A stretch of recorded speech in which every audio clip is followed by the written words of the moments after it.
Friends, welcome to pebbles. ഇന്ന് നമുക്ക് മറ്റൊരു പരീക്ഷണം പരിചയപ്പെടാം. അഗ്നിപർവ്വതം നിർമ്മിക്കാം. അഗ്നിപർവ്വതം നിർമ്മിക്കാൻ ആവശ്യമായ സാധനങ്ങൾ എന്തെല്ലാമാണെന്ന് നോക്കാം.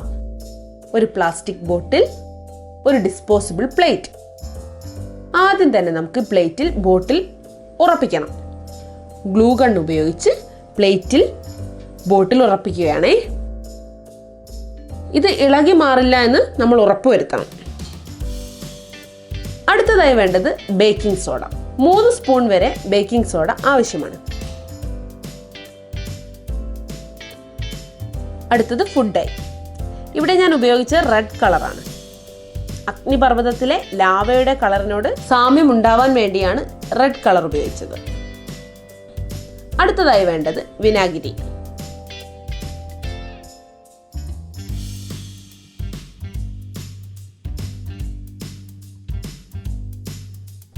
നമുക്ക് അഗ്നിപർവ്വതത്തിന് നിറം നൽകാൻ പെയിന്റും ആവശ്യമാണ്. സ്പ്രേ പെയിന്റ് ആണ് നമ്മൾ ഉപയോഗിക്കുന്നത്. അടുത്തതായി വേണ്ടത് ന്യൂസ് പേപ്പർ, ഒരു കത്രിക, സെല്ലോ ടാപ്പ്, കുറച്ച് ചൂടുവെള്ളം. ഇത് നമുക്ക് പരീക്ഷണം ചെയ്ത് നോക്കിയാലോ. ആദ്യം തന്നെ ചെയ്യേണ്ടത് ബോട്ടിൽ പ്ലേറ്റിൽ ഉറപ്പിക്കലാണ്. അത് നമ്മൾ ഓൾറെഡി ചെയ്ത് കഴിഞ്ഞു.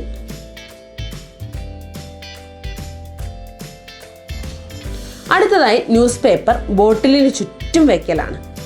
ഒരു പർവ്വതത്തിന്റെ രൂപം വരത്തക്കവണ്ണം പേപ്പർ ബോട്ടിലിന് ചുറ്റും വയ്ക്കുക.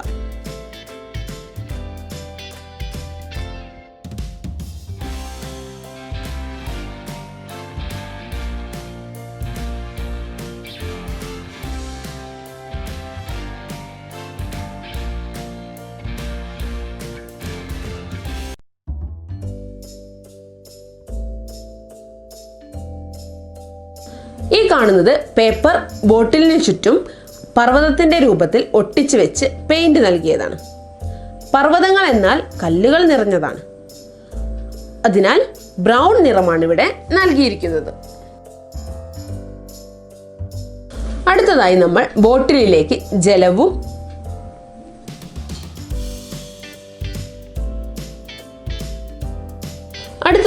ബോട്ടിലിലേക്ക് ജലവും മറ്റു വസ്തുക്കളും എളുപ്പത്തിൽ നിറയ്ക്കാൻ വേണ്ടി പേപ്പർ ഇതുപോലെ ബോട്ടിലിന് മുകളിലായി വെക്കൂ.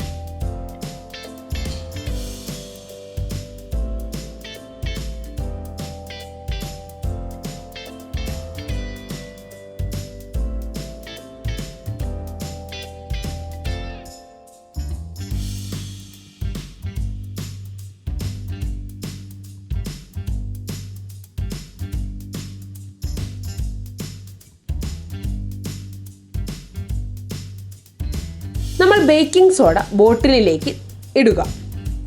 2 മുതൽ 3 സ്പൂൺ വരെ ബേക്കിംഗ് സോഡ ബോട്ടിലിലേക്ക് ഇടാം.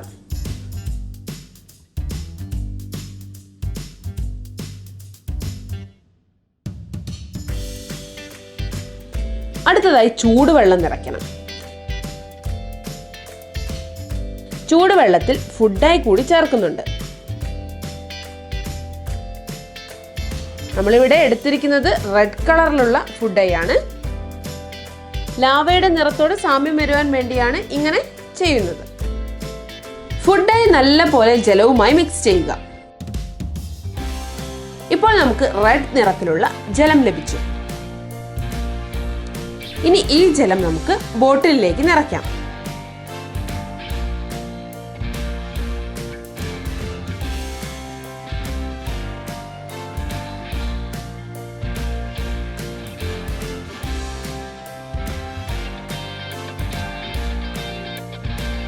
നമുക്ക് അവസാനത്തെ സ്റ്റെപ്പിലേക്ക് പോവാം.